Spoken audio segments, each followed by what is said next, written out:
"Can I hug you?" the little boy asked, voice soft as if he were asking permission to borrow a star. Ricardo didn't answer for a beat. Tears tracked down his cheeks and left dark trails on his suit. He was in the corporate parking lot where he usually kept his composure, between polished SUVs and the glass lobby that reflected his name in chrome letters. People passed by without looking. A valet wheeled past. A security guard adjusted his radio. Above them all, the boy stood with something small wrapped in paper, waiting. Ricardo's hands fumbled at nothing. He had the kind of life that looked finished from the outside: a skyscraper office, a boardroom calendar full of decisive words, an artfully arranged home that proved someone had curated his life when he could not. But inside, something had been quietly open for months, a missing piece that success could not fill. Right now, in the cold light of afternoon, that lack had eclipsed everything else. The boy stepped forward, small shoulders lifting like someone trying to climb an invisible hill. "Can I hug you?" he repeated. Ricardo folded. He wrapped his arms around the boy like a man who had finally found the shore after a long private drift. The boy smelled faintly of frying oil and soap. He was at once heavier and lighter than Ricardo expected.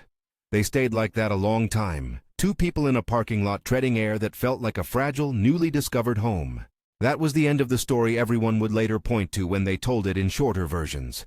The part where an executive stripped of dignity stands in public and cries while a child offers a hug. But it was not how the story began. Not even close. It began with a snack. The day Ricardo found the boy, he was late. Severe traffic had stolen his morning. An investor had pushed a meeting to the last possible window. His phone had suddenly rung with a string of problems that required instant, exact answers. He moved through the corporate lot like someone powered by autopilot. Watch glinting, briefcase snapping closed, hat of business precision on his head. The mall across the street hummed with ordinary life. Kids tugged at parents, a couple argued over the best coffee shop, and somewhere a radio played a pop song that clung to the air.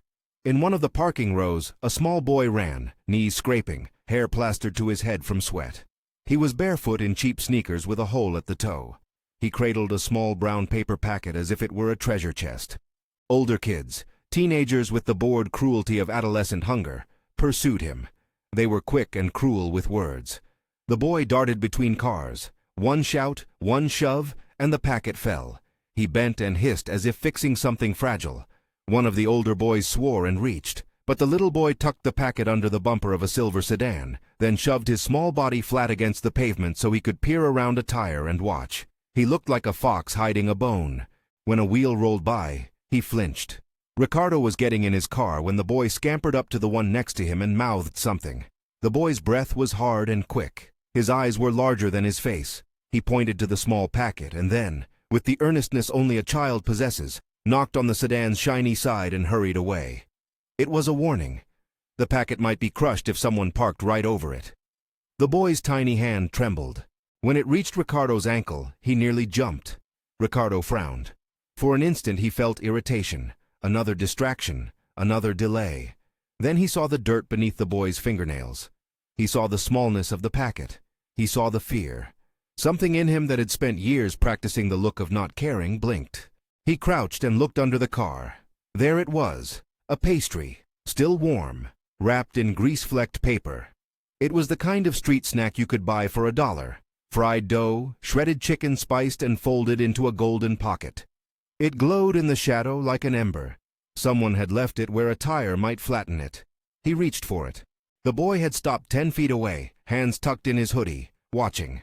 Up close, Ricardo could see the way the boy protected the packet with the same devotion some adults held for business plans or family photos. He kept shifting his weight like a person who expects danger to come. For a moment their eyes locked. The boy's mouth moved. He lifted his chin as if presenting something. "You?" Ricardo said, and then the word dissipated. He wanted to ask how he could help. He wanted to give the snack back and drive away and pretend his heart was still a closed room. A part of him, trained for years on profit and contingency, told him not to trust a thing that appeared out of nowhere. Another part, older than the suits hanging in his closet, told him to do something simple. Be human. The boy slid the packet toward him and said, "Do you want some?" It was the smallest gesture and the most radical. He had hidden it to protect it from those who would snatch it away. Instead of hoarding, he offered it. The logic of that tiny audacity reached Ricardo like a warm hand.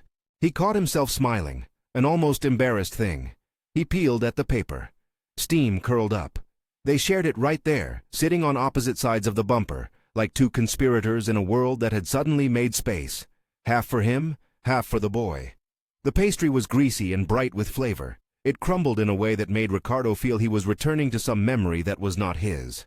He noticed the boy's lips were raw from the sun, the laugh lines at his eyes when food actually had substance. They talked in the small spare ways people do when they are honest by accident. The boy's name was Eli. He said it like a prize. He was 6.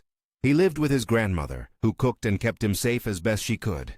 She had a back that bent like a question mark and hands that smelled of detergent.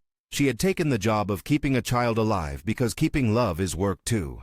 Eli said he'd been chased by older boys who wanted his snack. He'd hidden it to keep it safe. He had offered the other half because sharing made him less afraid. Ricardo had listened without planning his next phrase. He had not intended to make a crisis of a taste of fried dough. He'd planned to drive to a meeting and purchase influence, but the pastry was small and heavy with possibility. It cracked something in him. He learned quickly that Eli was careful. The boy tucked his feet in and watched the lot like a sentinel. He didn't ask for money. He didn't ask for charity. He asked for the kind of thing kids ask for when they are brave. A piece of dignity, a pair of hands that would not pull away. Ricardo drove away that day with the taste of the pastry still in his mouth, and the boy's wide eyes burned behind his lids. He told himself he'd done a nice thing, and that was that. He told himself the world had not changed, but he woke different the next morning. The hole that had been quietly present in his life, an absence he had called work or focus, felt loud. At his desk, amid forecasts and margins and polite emails, he felt the story of the boy like an itch he could not scratch. He found himself cataloging small, practical ways to help, which is how a man built on systems begins to care. Through a checklist. A homeless child? Secure a meal program. An old woman caring for him? Provide steady pay. A temporary place to stay? Use spare corporate housing or a vacant apartment in the company's portfolio. School? Speak to the local district about enrollment. None of it was miraculous. All of it was methodical and real. Before he took any of those steps, he did what his title taught him to do. He considered risk. He called someone he trusted to keep his life organized. Marcelo. Marcelo was Ricardo's business partner. He wore exact shirts and exact opinions. When he was young, they had built something together from sharp ideas and mutual stubbornness. Marcelo could cut through a sentimental argument like a knife through gauze and find the commercial logic or liability. He was not cruel. He was pragmatic. He was, in other words, the person who would make sure a noble impulse didn't become a corporate lawsuit. When Ricardo told Marcelo about the boy, Marcelo answered first with a low whistle. "You found a kid in the parking lot?" he asked, eyebrows raised. "Yes." "And you shared your lunch with him?" "Yes." Marcelo made a face that meant he understood the romantic part and was preparing to file it under complications. He asked questions no one wants to hear when they're trying to do something generous. Who else knew? Who could verify the grandmother? What are the obligations if you bring them into company housing? What if it looks like a PR stunt? What about insurance? Who signs off on hiring a family member? Will this set a precedent? The questions weren't cruel. They were the language of survival for a company that had to answer to shareholders and auditors. But within their precision there was a bluntness that felt like a cold wind on Ricardo's skin. Ricardo sat with it. He listened. He also felt, stubborn and foolishly tender, that a child who could hide a snack and then offer it away deserved an answer more generous than a spreadsheet. "I don't want a stunt," he said finally. "I want to help them be steady." Marcelo's eyes softened fractionally. "Then we do it the right way," he said. "We make it transparent. We sign an agreement. We enlist HR. We make it legal and monitored. Temporary contract. Trial period. Background check. Nothing that puts us at risk, but also nothing that humiliates them." That sentence surprised Ricardo. He had expected resistance to be a hard no. Instead, Marcelo offered a template. Caution wrapped in competence. He proposed modest steps that would protect everyone and still bring help. He suggested a small contract for the grandmother to work in the corporate cafeteria. If she liked cooking, the company could use a part-time food assistant. He noted there were unused guest rooms in the building the company maintained for visiting partners that could be refurbished into a temporary private space. He mentioned the company's community outreach fund could cover school enrollment fees for a while. Marcelo spoke in the language of permission. What surprised Ricardo most was how relieved he felt to hear the plan. He wanted to be the man with the answer, but he also needed to know the answer could hold up in the world that watched him. He needed to ensure he would not unintentionally take the boy's dignity by imposing help that felt like theater. They arranged a meeting with HR to discuss options. HR listened with the cautious compassion of people who had seen both kindness and headline-grabbing mistakes. They asked sensible things. Does Eli have a birth certificate? Is the grandmother on any public assistance? Are there medical needs? Could they enroll in school immediately, or was residency required? They spoke of protocols, verifications, and the right channels. They spoke, too, of the thin line between genuine assistance and dependence. Ricardo walked through all of this with a new, private urgency. He found himself drafting sensible agreements at midnight. Trial employment terms, a modest stipend to cover utilities, a plan to enroll Eli in school while ensuring someone would pick him up and supervise homework. He spoke to legal about a short-term lease on a small company-owned unit, a room that would remain the company's asset but be managed by a trusted operations manager. No giveaway of wealth, no headline bait, just the structural scaffolding to hold a family steady until more permanent solutions could take root. He also learned the kind of paperwork that makes compassion possible in a litigious world. He learned to balance privacy with accountability. He learned how to ask for consent and to read the tired handshake of a woman who had learned to protect herself first. When he returned to the parking lot the next day with a brown bag of sandwiches and a small backpack of clothes, Eli was there again. The older boys were nowhere in sight. Eli watched Ricardo approach, guarded but quieter now, as if he had been practicing for a gentler world. Ricardo handed him the bag. Eli opened it with a ceremony, slipping his thin fingers into the flap like a boy inspecting a treasure map. He pulled out a new t-shirt, a pair of socks, a small book with bright pictures. He smiled as if the sun had risen. The grandmother, Mrs. Noosa, appeared then, moving slowly but steady, like someone familiar with long days. She wore a cardigan patched at the elbow. Her hair was silver at the temples. She observed Ricardo with a mix of suspicion and relief. He knelt before her like a man approaching a queen of a small country, because that is how one approaches the guardians of a child. "I'm Ricardo," he said. "I'm with North Star." He used the company brand, the one with the neat logo on his shirt. "And I'd like to help, if you'll let me." Mrs. Noosa's eyes were small, hard-won jewels. She listened without reflex. When she spoke, her voice was dry like some people's humor. She asked the necessary questions. How long did he intend to stay involved? What did he expect? Was he asking for the child? Who would pay for food? She had been asked for things before. She had been promised things. She had learned to survive. Ricardo answered with a mixture of humility and practical detail. He explained the trial employment idea, food assistant in the cafeteria, 3 months to be reviewed with the option to continue. He explained temporary housing, an actual private room in a company unit, with the company covering rent for 6 months, while Mrs. Noosa worked and they sought further stability. He explained school enrollment support. He explained privacy and dignity. No press release, no pictures without consent. She blinked. The list of offers was small and real. It was not a rescue helicopter. It was scaffolding to stand on. She listened and then asked one question that cut straight to the heart of the matter. Why? Ricardo did not offer a polished answer. He told her the truth in pieces. He told her he had been moved by the way Eli had protected the snack and then offered it away. He told her he felt the world had taught him to build and forget the people who lived near his creations. He told her, simply, that he wanted to be better and wanted to do something that stayed better than a headline. Mrs. Noosa considered this. There was no dramatic embrace. She was guarded as generations who had survived hard times become. But she looked at her grandson and then at Ricardo. In that look was the translation of all grandmothers across all corners, a weighing of hearts and motives. She asked for references. She asked for paperwork. She asked for time. Ricardo promised both. When he left the parking lot that day, he felt buoyant, but he also felt underlined with responsibility. He had walked into a human story with an aim to help, and the world had slapped its practical face onto the gesture. He liked that. He also liked the fact that Marcelo had not shut him down. Marcelo's caution had made the plan sturdier. Yet, in the days that followed, the campaign of small kindness met the inevitable friction of systems. A lawyer in the legal department raised a hand at the second meeting and said that any employment needed to be documented, any housing required clear terms, any education funding had to reconcile with residency verification. A HR officer recommended a phased onboarding so the grandmother could be trained and assessed. Someone in facilities pointed out the cost of refurbishing a room to make it livable. These conversations were not obstacles so much as the scaffolding the company used to keep promises from collapsing later into mess. Marcelo, while outwardly supportive, began to worry aloud in a way that made Ricardo's chest tight. He worried about precedent. He worried about what employees might say if they suspected favoritism. He worried about privacy and liability. He worried about news cycles.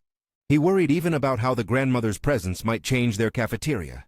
Would the food still be up to code? Would the labor hours be sustainable? Marcelo's fears were fast and corporate. They zipped along the wires of policy and precedent like anxious birds. They needed attention. Ricardo understood. He had made a promise born of emotion, and that promise needed a safety net of process.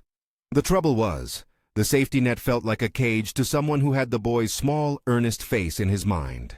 So Ricardo did what he often did when things were complicated. He sought a middle way. He proposed a pilot program. One private guest room would be prepped under facilities, with a simple lease arrangement that kept the unit company-owned but provided privacy. HR would hire the grandmother as a part-time kitchen assistant with a 90-day review and offer childcare benefits while she worked mornings. The Community Outreach Fund would underwrite 3 months of school fees while legal and HR verified residency and documents. He asked that all of this be anonymized in company records to protect the family's dignity. It was not perfect. It was pragmatic. It was human. After that first week of forms and phone calls and a pile of signatures that made his hand ache, Ricardo felt the story moving from chance to plan. He found himself at odd hours reading parenting blogs about how to help children transition to school, looking up local charities for after-school programs, and speaking to the company's wellness officer about counseling resources. He did not want to simply place a child in an assembly line of services. He wanted to do it right. Word began to leak in small ways. An intern who had been on the HR team mentioned over coffee that someone was refurbishing one of the guest rooms. An employee in the cafeteria spoke of a new assistant who had a steady hand for slicing apples. Rumors grew like ivy, but in that way the world has, not as a blaze, but as a soft spread. People began to ask questions. Some offered to bring books for the boy. Some said they could pair up to tutor him. A few set aside a small amount from their lunch order to contribute to an informal fund for toothpaste and sneakers. Not everyone approved. A manager in operations wrote an internal memo questioning resource allocation. "We must prioritize business-critical expenditures," he wrote, and he attached charts. Another employee whispered that the move would make the company susceptible to media attention if mishandled. The hum of office life continued, but under the hum there were the whispering threads of debate. Ricardo felt both the warmth of movement and the pressure of scrutiny. He also felt an unfamiliar tenderness when he saw Eli's handwriting on a card, letters uneven like the steps of a child, and when he watched Mrs. Noosa stand a little straighter in the cafeteria apron. Yet the things that needed to be decided, job descriptions, lease terms, school enrollment documents, felt easier than the quiet parts. There were practical negotiations, and then there were personal reckonings. He began to notice how often he had skirted the edges of relationships to achieve safety and success. He began to remember birthdays he'd missed, calls he'd not returned because they were not productive, dinners he'd scheduled and then postponed. The list was less important than the feeling. He had been living small in a life designed to look large. A memory visited him unannounced, a small hand pressing a prize into his youth. He remembered an old neighbor who'd given him an orange on a cold day. That orange had tasted like being seen. It had been years since he'd allowed anything so small to reverberate. In the end, the thing that pushed him beyond formality was not a spreadsheet, but a dinner table in a parking lot. After the pilot program was greenlit by HR on a narrow majority, after the first checks were written and the room was measured for curtains, Ricardo returned to the lot because he had promised Eli he would. He arrived with a tote bag full of simple things: blankets, a small lamp, a folder filled with forms. And he saw Eli sitting on the curb with a paper crown he had made, the kind children fashion from old boxes and dreams. Eli greeted him like a friend who had been waiting for someone to move the world a little. It was ridiculous and tender and exactly right. That afternoon, Mrs. Noosa agreed to the pilot. She signed a simple, modest contract. She asked for time to think about privacy and work hours. She asked that no one take photographs of Eli. She asked that Ricardo not make her gratitude a spectacle. He agreed. Everything felt fragile and necessary, like a plant shifted into a pot. Then the first real blow came not from policy, but from the small human fear Marcelo had voiced weeks before. It arrived as an email forwarded from an employee to a small group, an anonymous note mentioning a possible conflict of interest and raising the specter of favoritism. It was not vicious. It was, instead, a quiet, precise expression of unease. People wanted to know there were rules, that the company would not bend for sentiment and then break. Ricardo read the email in his office and felt the easy warmth of the plan cool. He thought of Mrs. Noosa's face and Eli's slow, trusting smile. He thought of the pile of signatures in his desk. He thought of the possibility that kindness, when it enters a bureaucracy, can be both amplified and diluted. He called Marcelo. "Don't let it be a story that tears us apart," Ricardo said, voice low. Marcelo, for the first time, sounded almost old. "We will not let it be reckless," he answered. "We will be transparent. We will document. We will talk to the employees and explain the parameters. But you have to be ready, Ricardo. People will talk. You have to be ready for that." Ricardo sat by his window and watched the city move in indifferent threads. He had wanted to do one small, unstaged thing without the world turning it into a banner. He had wanted to be generous and quiet. Then he realized generosity had its own gravity. It attracted attention. It demanded systems. It demanded courage. He went back to the parking lot that evening to find Eli and Mrs. Noosa waiting. The boy had a paper plane tucked in his pocket. He unfolded it as if it were a map. He looked up as Ricardo walked toward him. "I brought you something," Ricardo said, handing over a small envelope. Inside it was a list, a timetable, a number for HR, a note saying the company would cover 3 months of school fees, and a promise that the room would be ready next week. Eli's eyes widened. He clutched the paper like a boat would hold a passenger. "Thank you," he whispered. Mrs. Noosa took Ricardo's hands for the shortest moment and squeezed. It was not a dramatic embrace. It was a small, fierce seal of trust. They parted with an arrangement and the careful optimism of people who had learned to live with the small cruelties of the world. The plan was in motion. But plans are not the same as living. 2 days later, an op-ed column on a local news site ran a piece about corporate responsibility. It referenced a company, unnamed, doing a pilot that critics said blurred lines between private life and corporate philanthropy. The piece did not name names, but posed questions with the soft, invasive curiosity of the public mind. Who decides to help? Who pays? Who gets to be helped in front of a camera? It asked whether generosity could be a branding tool. The office hummed louder. Curious glances multiplied. Some employees said they were proud. Some were silent. A few whispered that the company was trying something heartfelt. The cafeteria, where Mrs. Noosa had started to work quietly, found itself the subject of extra cleanliness audits. Ricardo's phone buzzed with messages, notes of support from friends, a legal memo asking for more documentation, a text from Marcelo. "We need to call a town hall. Tone down any public chatter." He put his head in his hands and felt the weight of other people's judgments land like rain. For the first time in a long while, he felt seen, not as an executive, but as a man whose private choices might ripple. That evening he found himself driving slowly past the parking lot where it had all started. The lights of the mall were soft and diffuse. A janitor pushed a cart. A couple exited the cinema holding hands. Eli and Mrs. Noosa stood under the halo of a lamppost, small figures against the glass. Eli waved. Ricardo pulled over and called out to them over the muffled distance. The boy ran up and threw himself at the passenger door with the reckless speed of children. He pressed his forehead against the window and laughed. Ricardo rolled down the glass. Eli stuck out a small, grease-flecked hand. "Come eat with us tomorrow?" he asked, earnest and matter-of-fact. "I can make something." Ricardo felt the ache in his chest. The world outside asked questions and set conditions. The boy, meanwhile, offered the simplicity of invitation. The contrast felt like a road splitting between two landscapes, one of policy and reputation, one of dinners and small chairs. Ricardo remembered then a phrase his mother had once said, decades ago, "You are not your job." The memory had been a tiny offhand sermon he'd ignored for years. Now it surfaced with the exact clarity of a bell. He drove home with the headlights cutting a path through the night, thinking of the small, cheap pastry that had become a turning point. He thought of the forms he had signed and the memos he had authorized. He thought of the company's logo and how small it looked when held beside a child's hand. He would have to return to the office and answer the ethical questions. He would have to stand up to the inevitable cynics and shape this into a program that protected everyone. He would have to decide how involved he would be and how to balance privacy and transparency. He would have to prepare for scrutiny and be ready to be criticized.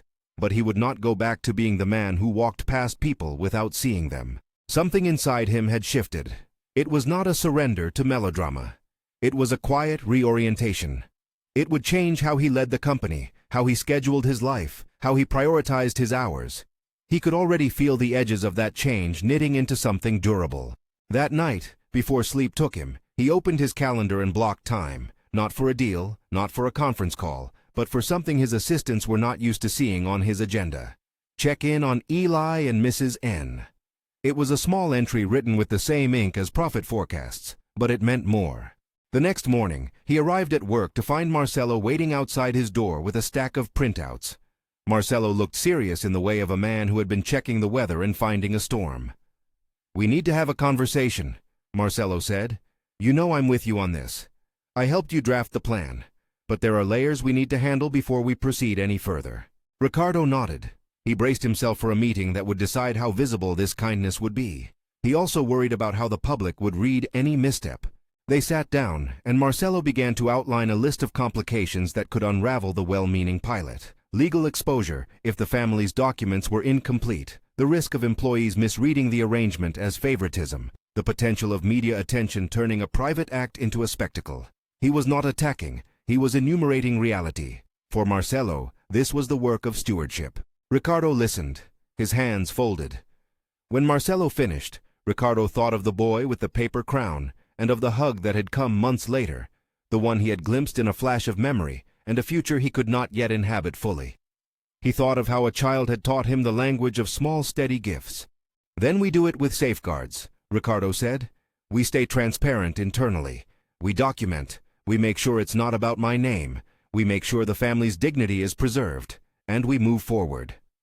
Marcelo looked at him for a long moment. "If you're sure," he said, half admonition, half solidarity. Ricardo was sure enough to keep going. He had moved from impulse to plan. He had enlisted systems and checked boxes. He had also, quietly and stubbornly, set aside hours in his life to be present.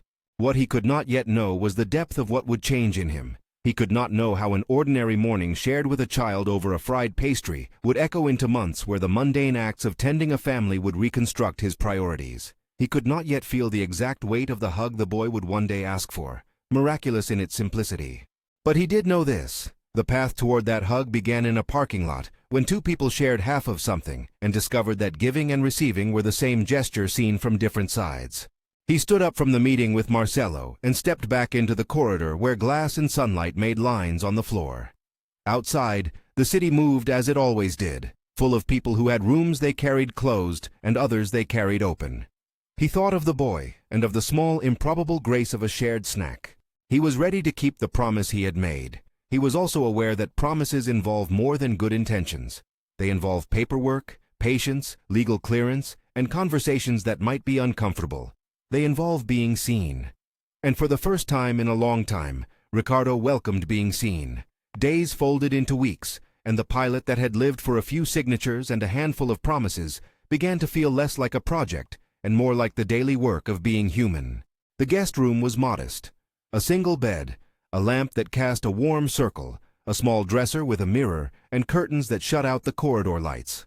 Facilities hung a small sign, Company Guest Unit 4B, and the sheet on the bed was tucked as if someone expected company. For Eli and Mrs. Noosa, it was a shelter with rules and an address. For Ricardo, it was a living proof that plans had edges. He walked through it the day the keys changed hands, carrying a box of basics, a kettle, a set of plates, a children's toothbrush with cartoon characters he'd felt foolish buying, and then strangely proud to hand over.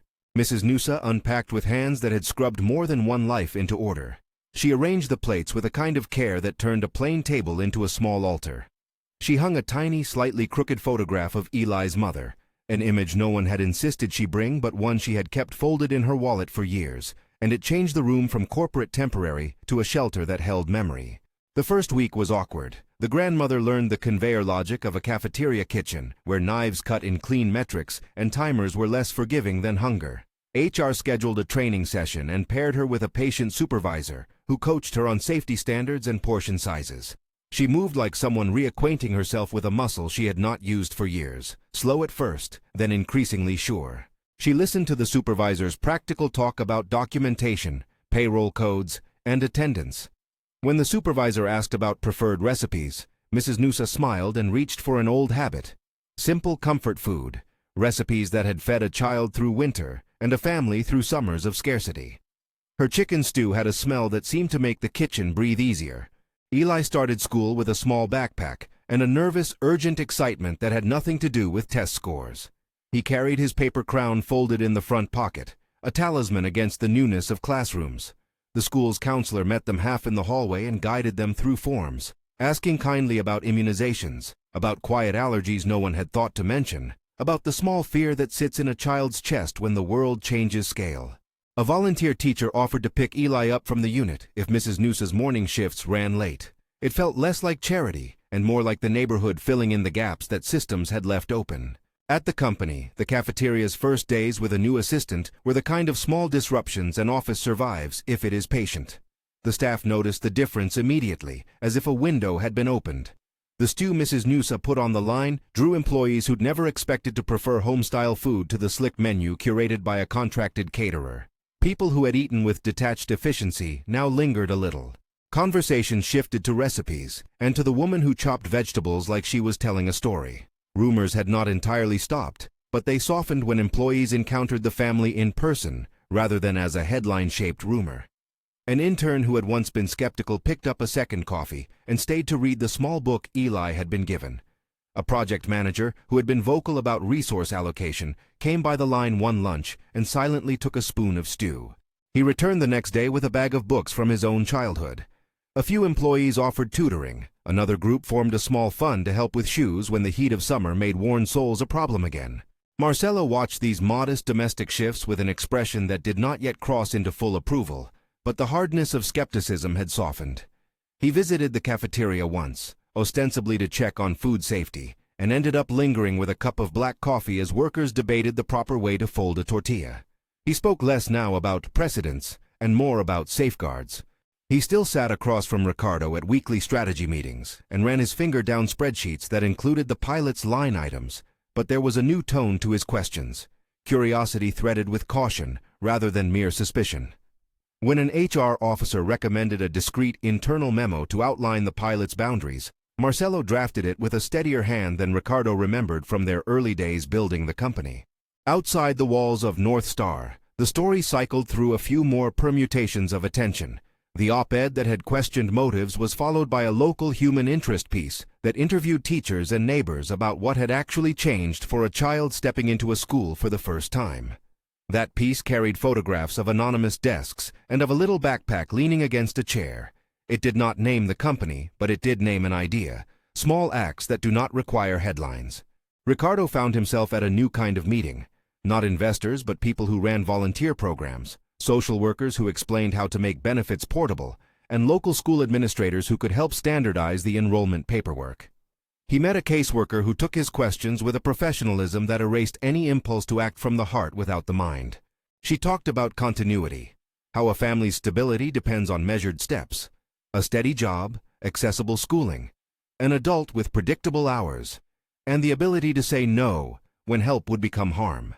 This conversation changed the nature of Ricardo's involvement. The man who had once measured his days by calls and deal terms began to devote an hour each week to a family update, a time he had carved out on his calendar with the same quiet insistence with which he had once carved out board meetings. He sat with a counselor and learned the language of trauma-informed care so that when he spoke with Eli, he would not try to fix what needed patience. He learned to listen. He asked questions like an apprentice, what does he like, and what scares him? He began to attend parent-teacher nights, not because it would look good, but because he wanted to know how to encourage reading without being overbearing. One afternoon in early autumn, Ricardo walked into the cafeteria and found a small crowd clustered around a makeshift signboard. People had posted drawings and notes for Eli, a paper rocket from an intern, an encouraging scribble from a delivery driver, a comic strip taped to the board because someone thought a laugh might be as necessary as a coat. The sight was small and precise, and it hit him with the force of everything that had softened him. A communal net of small kindnesses, each one unremarkable on its own, but together capable of holding a childhood steady. There were setbacks, not dramatic ones, but the kinds of practical problems that test the staying power of any plan. Mrs. Noosa's first paycheck had an error. One of the forms for school enrollment took longer to process because of a name mismatch on an old document. A courier misplaced a pair of sneakers marked Eli and delivered them to a different city site. Each problem required someone to pick up the phone, to apologize, to correct, and to repeat the gestures of repair. They built a rhythm. Someone fumbles, someone else corrects, and the family moves forward. At one point, the grandmother received a call that brought years into the room like a gust. It was a distant cousin who was ill, and no one else could do the kind of caregiving that family needed for a week. Mrs. Noosa was torn. The new job gave them stability, but family obligations did not wait for pilot programs. HR worked with her to build a short leave of absence and arranged for a trusted tempish replacement from a community partner, someone who could keep the line moving while Mrs. Noosa tended to kin. That small flexibility, negotiated between policy and compassion, felt like an achievement of the pilot's philosophy. Ricardo, in his other life, faced the same kind of tug. It is one thing to write a check and another to receive resistance from the market when you divert time from growth to presence. A major client wanted a decision. A competitor released a new product. The board requested a review of quarterly margins. Ricardo navigated these pressures more openly than he had once navigated anything. He told his board about what he had learned rather than hiding it. He recounted small victories and practical problems, and pointed to how morale had shifted in the company, how retention in certain teams had improved, and how the cafeteria had become a small communal heart to which people returned. He did not ask for heroism, he asked for patience. The board, for their part, did not always nod in agreement, but they listened. Many of them had been young once, too, and remembered the shape of a life-altering kindness. Eli grew in inches and in confidence. He learned to fold the corner of a page to mark the place in a book. He discovered a talent for building crude robots from cafeteria leftovers at an after-school program. His handwriting smoothed out. He recited a poem at a school assembly, and, though his voice quavered, it carried the unmistakable sound of someone finding his place in the world. His paper crown, once a constant, took to being folded and kept in a drawer. There was a slow softening in Ricardo that no one could have prescribed. His calls were shorter, his emails sometimes delayed because he had chosen to be at a parent-teacher conference that morning instead. He learned to accept that some things, both business and life, move at different speeds. He began to set an hour each week where he would be unreachable, committed to presence rather than productivity. His executives grumbled a little at first. They soon learned that when he was present, those hours were truly his. It meant that the decisions made in his absence were sometimes better because they had been less rushed, and sometimes worse because they required more dialogue. That variance felt like the price of real attention. And then, months after the pastry under the bumper, something happened that was small enough to be ordinary and large enough to be felt. It was a late spring day. The sky had the fragile, generous light that tends to make people softer. The cafeteria filled with lunchtime conversations that had become more neighborly than corporate. The line moved in a steady patience. The aroma of stew threaded through the conversations. The kitchen hummed like a small engine. A notice board displayed pictures from the company's volunteer day. Gravel paths swept clean, books sorted, a mural half-painted. Someone had joked weeks before that this pilot would eventually lead to a cookbook. The joke was true in a way no one had anticipated. Ricardo had arrived hungry for the simple ritual of a shared lunch. He walked toward a table where a few colleagues had gathered and who, in time, had become allies. People who had not needed to be convinced of the project's worth because they had seen its results with their own eyes. Marcelo was there, leaning back in his chair with a small smile that had become rarer and more sincere over the months. Across from them, a small plate waited. Eli appeared then, quiet as a secret, with a small paper-wrapped bundle in his hands. He moved with the unperformative courage of children who have learned to wait. He had his hair combed in a way that indicated that someone, his grandmother most likely, had reminded him to look presentable for work in a place that once did not understand them. He had a shy brightness in his eyes. Ricardo noticed first the bundle the boy carried. Then he noticed how everyone else's chatter dimmed a few degrees, as if the room was holding its breath for the arrival of something intimate. Eli set the bundle down on the table before him. He peeled away the paper like a priest removing a cloth to show a relic. Inside was a small savory pastry, the same kind of fried pocket that had set the whole thing into motion months earlier. It was wrapped in the slightly crinkled paper that suggested it was made at home, not bought, and in the center of the pastry was a tiny cut, a simple incision that revealed a modest filling arranged like an offering. Eli looked at Ricardo with the uncompromising directness of a child who did not understand the artifice of adult caution. He looked at him as if he were about to perform a ritual both of gratitude and of asking. "I made this for you," he said. His voice carried the flat clarity of a boy who had decided something serious and could not be argued out of it. "Can I hug you?" The question landed like something the world ought to have taught men to expect. A small, humane demand. Ricardo's hands collided with emotion. The man who had once scheduled his life like a ledger now found an account to settle that had nothing to do with numbers. Tears came slowly at first, and then with the inevitability of something that had been held back until it could no longer be contained. They slid hot down his cheeks and left tidy tracks on his suit. He rose from his seat as if obeying an unspoken command and folded himself around the small body as if reconciling all the distance between a boardroom and a curb. Eli's arms came up and around him with the whole force of a child's faith. The hug was not theatrical. It was a mutual unburdening. In that embrace, Ricardo felt something loosen. Years of habit, a fear that love would be inconvenient, the small armor of a man taught to shield himself from being seen. Around them the cafeteria breathed out. Some colleagues wiped their eyes. Marcelo's jaw worked and then slackened. He looked as if he were witnessing a calibration he hadn't known his chest needed. No one applauded.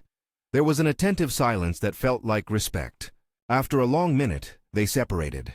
Eli placed the small pastry on Ricardo's palm like a sacred thing, a symbol more than a snack. Ricardo's fingers closed around it and, as he bit into it, he realized that food had become the medium of their exchange, a small, edible diplomacy that carried gratitude, memory, and a request for more than charity. People would later describe the moment with the blunt and tidy language of storytelling, the crying millionaire and the homeless boy who asked for a hug. But that phrasing, tidy as it was, missed the texture of the exchange. The hug marked not an end, but a turning. It was not a rescue as much as a recognition, two lives colliding and rearranging themselves around a new axis of mutual regard. In the weeks that followed, the transformation continued in ways both practical and quietly profound. The company formalized the pilot into a small community partnership program with measurable goals and privacy protections. HR developed a template for supporting employees' families without creating dependency. Job training workshops, part-time positions with flexible hours, and partnerships with local nonprofits that could offer deeper case management. Mrs. Noosa's role in the cafeteria became more than a job. It was also a platform. She taught a monthly comfort cooking class for employees who wanted to learn how to make the hearty stew that everyone had come to love. The class never had more than 20 people and sometimes fewer, but each session ended with a group of colleagues sharing a table and talking about things other than deadlines. Small rituals, like sharing apples at the end of a shift or stacking clean plates together, started to feel like communal acts rather than chores. Marcelo, once the voice of corporate caution, emerged as an unlikely advocate for structural guardrails that made such projects viable. He organized a review board that included HR, legal, and an external social worker to advise on ethics and to ensure that any assistance was sustainable and respectful. He was careful still with language and risk, but he also opened his schedule to volunteer at after-school robotics sessions that Eli attended. Watching the boy solder a crude motor, Marcelo would sometimes stand at the edge of the room and smile in a way that made his colleagues nod and say, "He's changed." And Ricardo changed in particulars and in the anatomy of his days. He learned what it felt like to be present at a school play, to be awkwardly proud as Eli recited a poem about a rocket that wouldn't quit. He learned to field tough questions from employees about fairness and to answer them with transparency rather than defensiveness. He learned to hold his ego at bay when journalists began to ask about the human interest angle. He deferred publicity, insisting that if stories were told, it be with permission and dignity. The company's work culture shifted slowly. Some employees who had once felt like cogs found a new kind of purpose in small acts of stewardship. Others argued, sometimes loudly, about the limits of corporate responsibility. The conversation continued, messy and earnest, and in that mess a culture formed that was less about the person who gave and more about the systems that sustained giving without spectacle. Eli's world expanded the way children sometimes do, by degrees, by invitation, by being seen. He learned how to ride a bike, then how to tie his shoes without knotting his fingers until they trembled. He began to draw pictures of a future in which his paper crown was no longer necessary. He kept a photograph of Ricardo in a small folder, but it was just one among many. A teacher who smiled, a neighbor who lent a book, a cafeteria line that sometimes moved with the slowness of people enjoying supper together. He learned the names of his classmates. He learned to answer when someone at school asked him where he lived without feeling shame. There were evenings when Ricardo drove by the parking lot and stopped for no reason other than habit, to look for the little boy who had altered the coordinates of his life. He sometimes found Eli there, sitting on the curb or drawing with a stick, eyes on the horizon. Other times he did not. He kept going anyway, not because it was duty but because the presence of the boy had become a reminder of who he desired to be. Months on, the company marked the pilot's first anniversary. They did not hold a press conference. They did assemble a small staff meeting where Mr. Noosa, Mrs. Noosa had been promoted to a more formal role in the cafeteria, and now sometimes went by the name she used in work logs, not because she liked formalities, but because the practice made her feel recognized, stood with a few others and offered a savory dish that spoke of long afternoons and patient seasons. There was a small cake, candles crooked in the center, and the awkward corporate song that people sing to mark milestones. Ricardo stood at the edge of the room and watched as people who had once been strangers now laughed with the kind of ease that comes from shared soup. In one corner, a bulletin board displayed photographs. Eli smiling at his desk, Mrs. Noosa slicing onions with a smile, Marcelo handing a screwdriver to a child who was fixing a toy. Someone had painted a mural of small hands reaching toward one another. It was not grand art, but it was honest work. Ricardo found his eyes watering at the simplicity of it. No cameras, no banners, just people. The transformation was not perfect. There were days of bureaucratic tedium, and there were moments when Ricardo feared the plan would collapse under its own good intentions. There were conversations with board members about precedent and market pressures. There were employees who would never be convinced and who preferred to watch from a distance. There were nights when Mrs. Noosa fretted about how long the stipend would last, and times when Eli struggled with the complex emotions that come from changing classes and changing friends. But there were also nights when Eli knocked on Ricardo's door, the executive's door, now less a shrine and more an address, and handed him a letter he had written at school. The letter said simply, "Thank you." In the margin, in a child's uneven script, he had drawn a crown and a small pastry. Ricardo kept those letters in a drawer and pulled them out when decisions weighed too heavily. They reminded him of the shape of small things and the art of continuation. Years later, certain elements of the story would be distilled into a tidy narrative: a CEO who cried in a parking lot, a child who offered a hug. The distillation would be true, but it would also omit the subtle, often boring work that held the change. It would not show the nights in which forms were corrected, the afternoons in which a supervisor taught food safety, the days an HR clerk explained benefits to a wary grandmother, or the weeks a caseworker helped connect the family to community resources. It would not capture the unflashy courage it takes to return to a promise day after day. Ricardo discovered, in the unfolding, that to be generous is not only to give something, but to accept the responsibility that giving brings.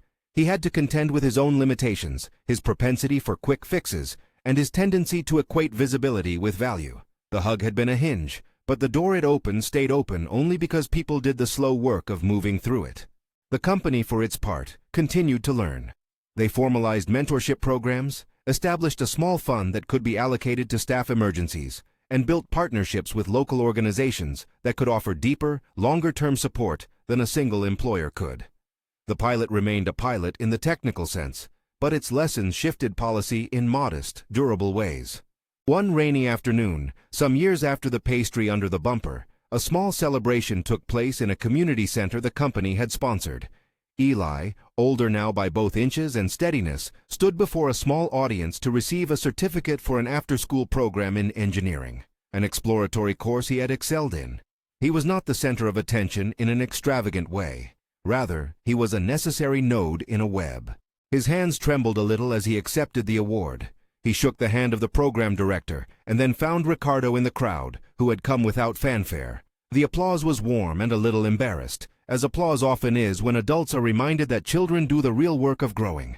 After the ceremony, as people gathered plates of food, Eli sidled up to Ricardo and offered him a small, hand-rolled pastry. He looked at the older man with a look that combined mischief, gratitude, and habit. "Can I hug you?" he asked, as if he were asking the question because it was part of the language he had learned to offer. Ricardo's eyes filled again, not with the acute surprise of the first time, but with the layered emotion of someone who has been present enough to watch a life bloom. He wrapped his arms around the boy who had once hidden a snack under a bumper to protect it from being stolen, and who had, in offering it away, taught an adult the economy of generosity. It was a gentle embrace, and a clear one. When they stepped apart, Eli grinned, and Ricardo noticed the steadiness in the boy's shoulders. There was no triumphalism in either of them. There was simply the mutual recognition of two people who had kept a promise to one another. As the event wound down and people drifted into the night, Ricardo found himself walking home with a lighter step, the city around him less anonymous than it had been years before. He thought of the way a small snack had cracked open a life, and how that crack had allowed light in on both sides. He thought of the times he had been called to meetings, and chosen instead to show up where a single presence mattered more than any line item on a spreadsheet. He thought of the ways systems could help people without taking the people's stories from them. The story of the parking lot would be told and retold in shorter versions and in longer accounts. Some would say it was the kindness of a millionaire that saved a child. Others would argue it was the resilience of a grandmother that made the difference. The truest telling would be less tidy. A small boy who hid a snack, a man who stopped, an agreement that included checks and signatures, a community that learned to hold one another, and a corporate culture that felt the ripple of a single human decision. On his way out of the community center, Ricardo paused beneath a streetlight and, without fanfare, sent a brief message to the staff who had stewarded the pilot. It said, simply, "Thank you, not for permission or praise, but for the patient work of showing how to help without taking." He put his phone away and walked on. The city moved with its usual indifferent rhythm, but Ricardo found that he moved within it with a different attention. The small things, the smell of a stew, the crinkle of a paper-wrapped pastry, the shape of a child's crown, had become reminders to choose presence when presence was possible. He kept no illusions that one snack had solved systemic problems. He knew institutions and policies had to shift to prevent hunger and to support families. But he knew also that change begins sometimes in micro-gestures.